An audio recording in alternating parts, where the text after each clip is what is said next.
Thank you, Karin Hansen. Give it up. Okay. Thank you. That was awesome.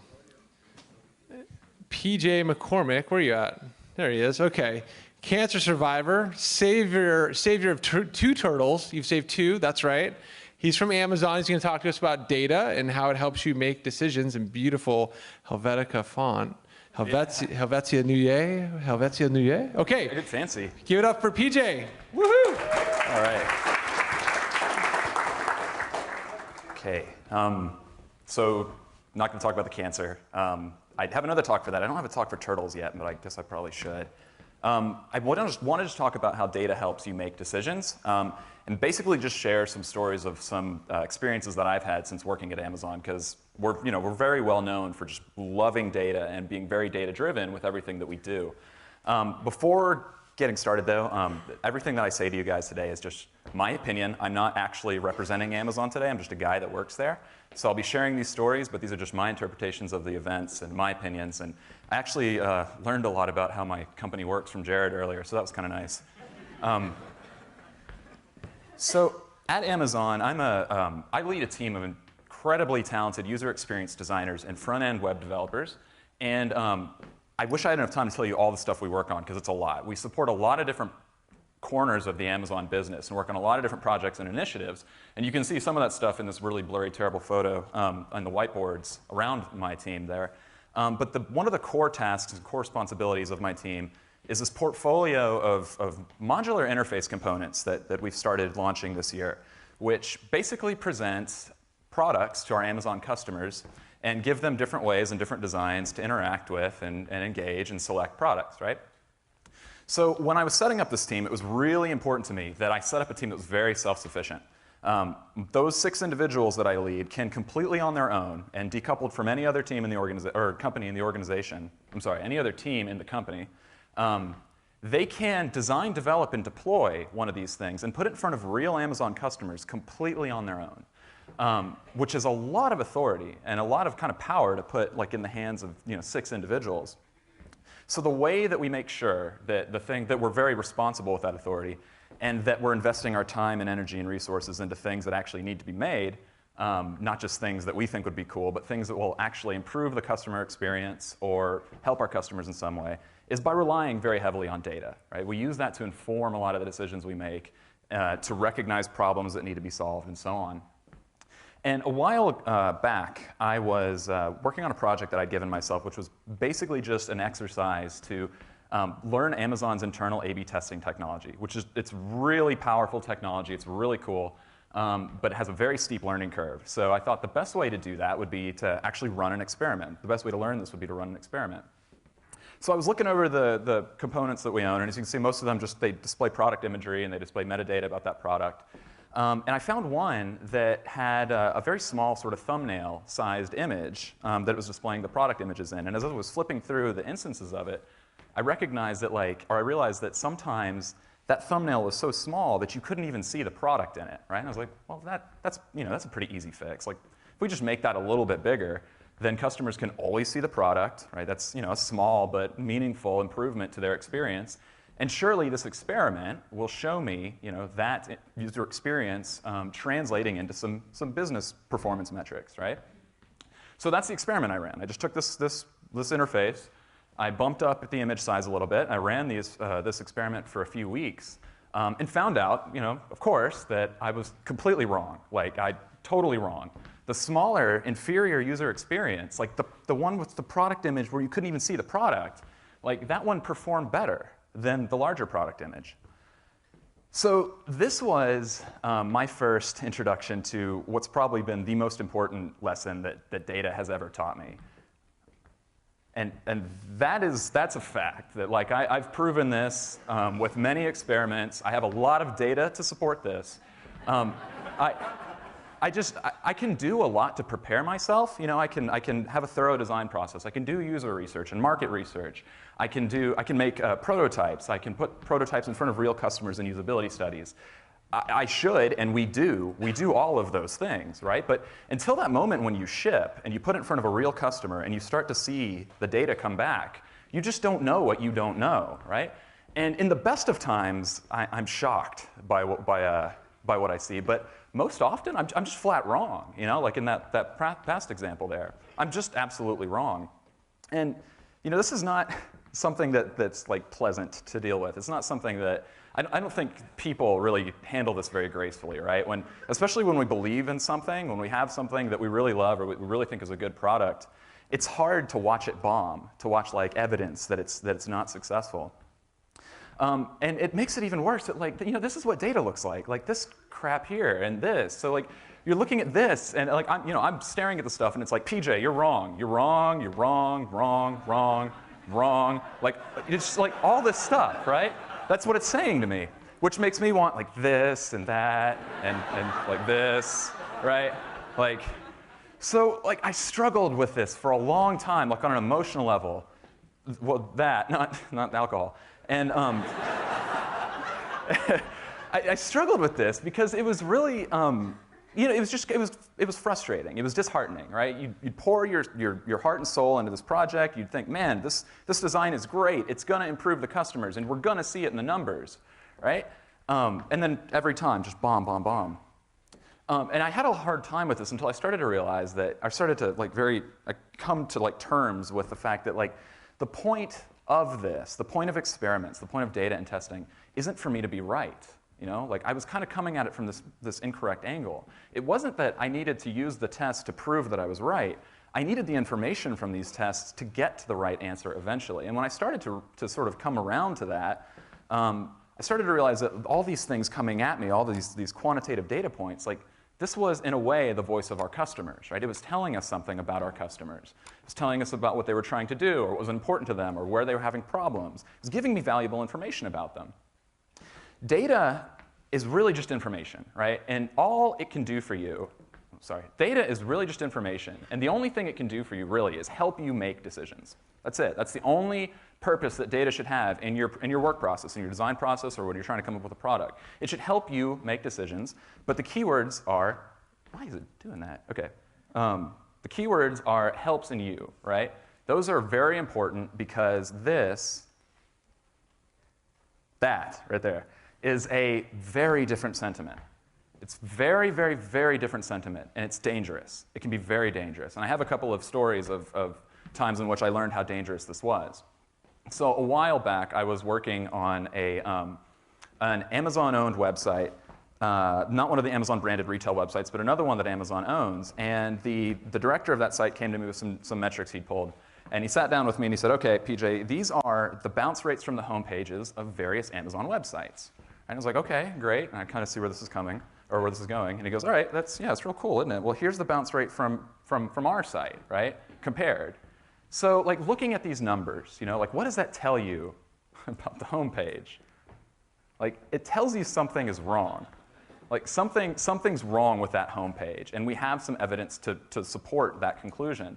So we start freaking out. And we immediately begin like organizing, you know, auditing sessions, like brainstorming sessions. We start like organizing like development and design resources. And we start like just working ourselves into this frenzy and preparing to embark on this enormous redesign process to just like burn the home page down and build a new one, right? And until like, thankfully, my manager stepped in and he said, hey, well, hang on a second. It's like, okay, we all are very afraid of these numbers. And we know these are alarming, right? But let's dive one level deeper. Like, can we break out our inflated bounce rate by traffic channel? So the director goes and he pulls some more numbers, and he comes back with our bounce rate, but broken out by the traffic channels. You know, and we're looking at them, and we're saying, okay, so like the bounce rates are for most of the channels, like paid search, direct and organic search, like those are all kind of floating in expected territories. But again, there was an outlier. So like, what does this tell you about what the problem is, right? Something completely different. It tells you a completely different story of the nature of this problem. And like this and this right here and that, those two charts tell you two completely different stories. And we almost reacted off of this one. We almost made a knee-jerk reaction off of this set of data before we really understood it, you know?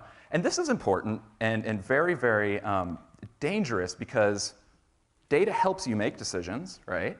But if you don't understand the data that you're looking at, if you misunderstand it, if you misinterpret it, or if you don't have enough to make a good decision based off of it, you're going to make the wrong decision.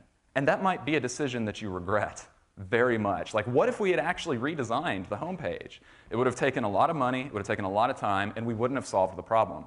We might have made it worse, you know, if the homepage was actually in good shape. Is that 1 minute left? Oh, wow, okay. So I'm going to skip those and tell you guys about some slideshows. Why does this thing not work? Actually, you know what? I'll just go here. I'll tell you the story. So 2 versions of the Amazon detail page. This one here, circa 2004. This one here never existed. It's an unsolicited redesign from Dribbble. These are both very, very dangerous usages of data, all right? So I think this one here is what happens when you love data way too much, right? And I think it's exemplified by this little blurb. This is a promotional text blurb that's calling out the sequel to the Da Vinci Code, which is the Solomon key, right? So you've got some text over here on the right, and then like to the left, you've got the cartoon icon of the sun, right? Like why is that there? Like, why is there a cartoon icon of the sun next to this text blurb? Like, it has nothing to do with the book, or the Solomon key, or Amazon, or e-commerce, or the web. Like, it's just there.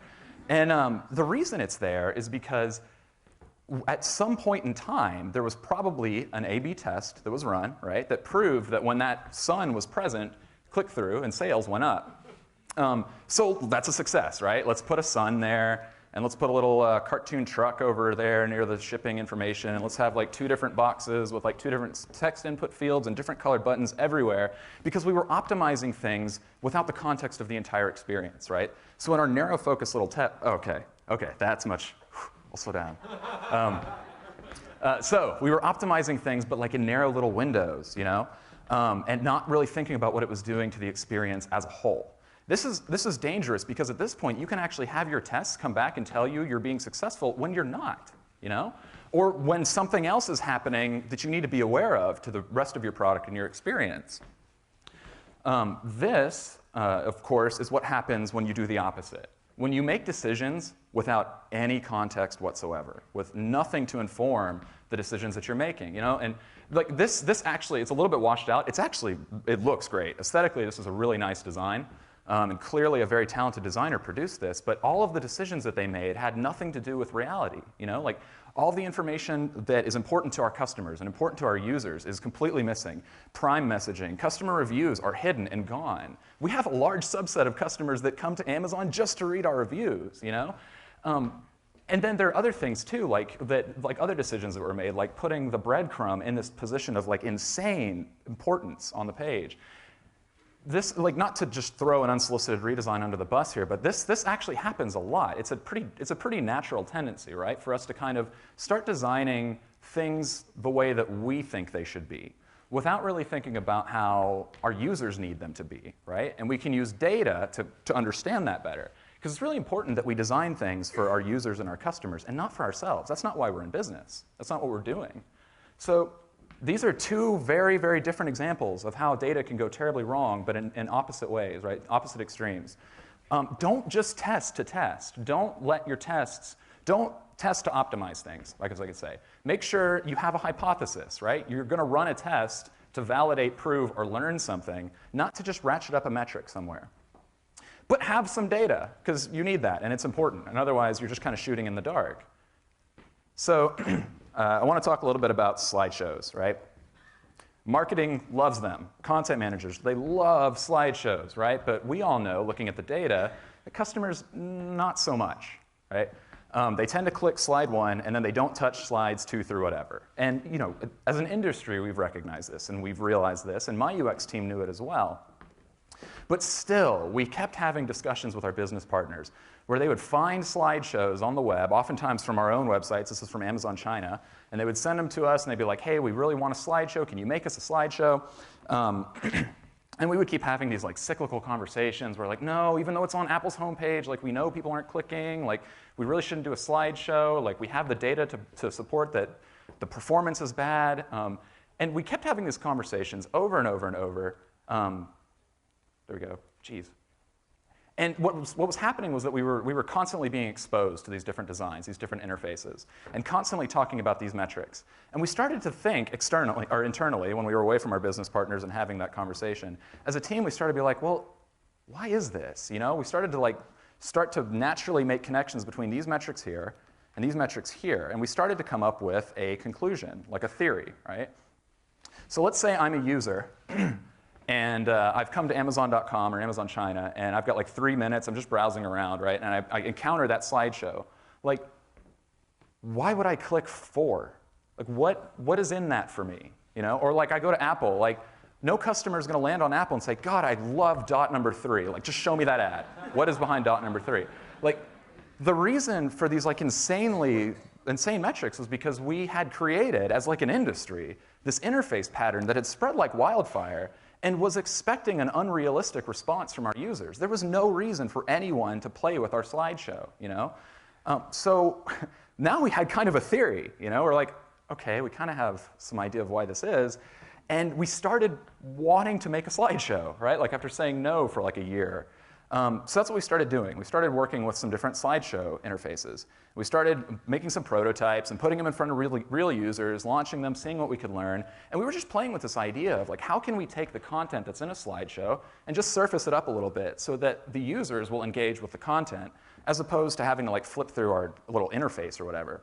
So we worked on a bunch of different variations and eventually ended up with this right here, which we launched earlier this year. And it's nothing innovative, right? It's nothing groundbreaking. But it is very successful for us because our customers land, they encounter these things, and they don't care it's a slideshow. What they see are some pieces of content that they're interested in, some products that they're interested in, something they recognize, and they start to engage with that content as opposed to like figuring out what's behind circle number 3 or pressing like the left arrow, right? And all we did was just look at these numbers and think, okay, what's the reason for this? Because the data helps you make the decisions, right? It helps you make the decisions. But if you just take data at like face value and don't really think about it, don't really connect it yourself, again, you won't be able to make the right decision because data requires you to kind of layer on top of it this degree of investigative work, of deduction, of creativity to really kind of understand what it means. Otherwise, it's just information coming at you. So back to this, with the inferior user experience that was more successful in my experiment versus the far superior user experience in which customers could actually see the product, right? We launched this one. And we launched this one because customers could see the product. You know, it was a better experience. And furthermore, it aligns with where we want to take our experience in the long term. It aligns with our vision. And that's the thing, is that data can't think long term for you. It doesn't make decisions, right? It's just information that you need to inform your thinking. But if you make knee-jerk reactions without thinking more about what those numbers mean and then balancing that versus the long-term vision that you have for your product or for your users, you're going to make the wrong decisions. So just remember that, and remember that it's only there to help you. Thanks. That's that. Woo-hoo. Thank you, PJ. Okay, let's get you fed. A few short announcements. So instead of the Shake app, we also have the Whiteboard app upstairs. So designers in there